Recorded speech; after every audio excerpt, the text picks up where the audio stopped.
everyone, hope you're having a good day. So today we continue the series of where to buy Pokemon cards from Hong Kong, and today I'm gonna go with the tourist spots for hobby cards stuff. So that would mean something like in Mongkok, in Sino Center, or Cheongsa in Smiling Plaza.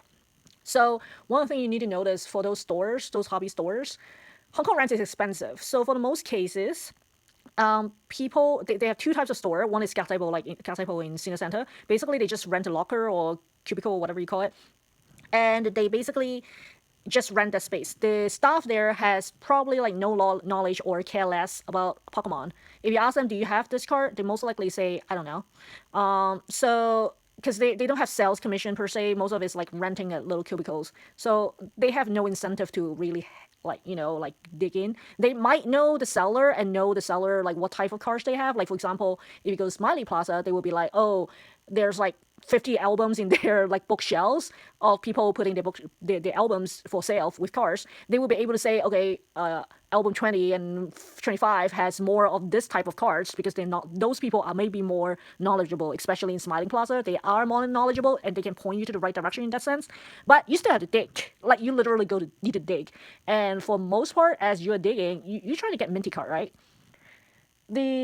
Because so many touching and there's like some people even have bad hobbies of luck pie in Hong Kong, which is basically, you know, when you're gambling and people are trying to like figure out if they get speed of heart by peeking at the corner and stuff. They basically do the same thing with packs, not like do anything, but they just like keep touching the packs to the point that the cards are not minty. So if you're trying to get something minty, like really mint, and you're really picky about it, you need to keep an eye on it, and you probably want to set your price before you even bother to go in, because it's like if it's above your price, like just like turn around and look for a second store, because most likely the next store might have the card you want at a better price, and you just basically need to do your homework and go a lot basically.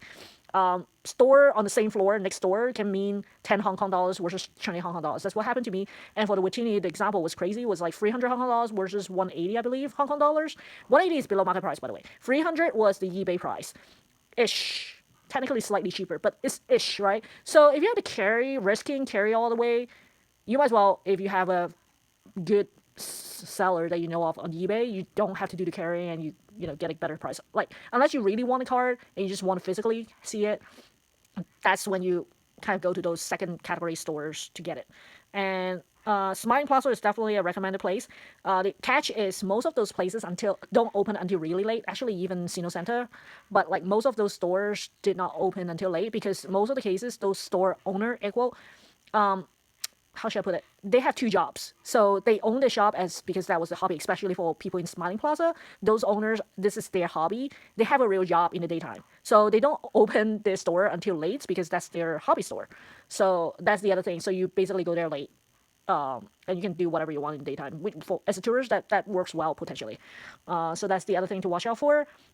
And I guess last but not least, when you go to those stores, how should I put it? There's no camera per se, but I guess people thought it was, just don't even think about it. Because, how should I put it? The whole building, people know each other. If people find out and they have cameras everywhere, you probably cannot leave the building. I'll leave it as that. So make sure you're good citizens doing tourist thing, and figure out your price and figure out how minty you want a card before you go in. So I hope you guys enjoyed today's video. Until next time, have a good one, guys. Bye!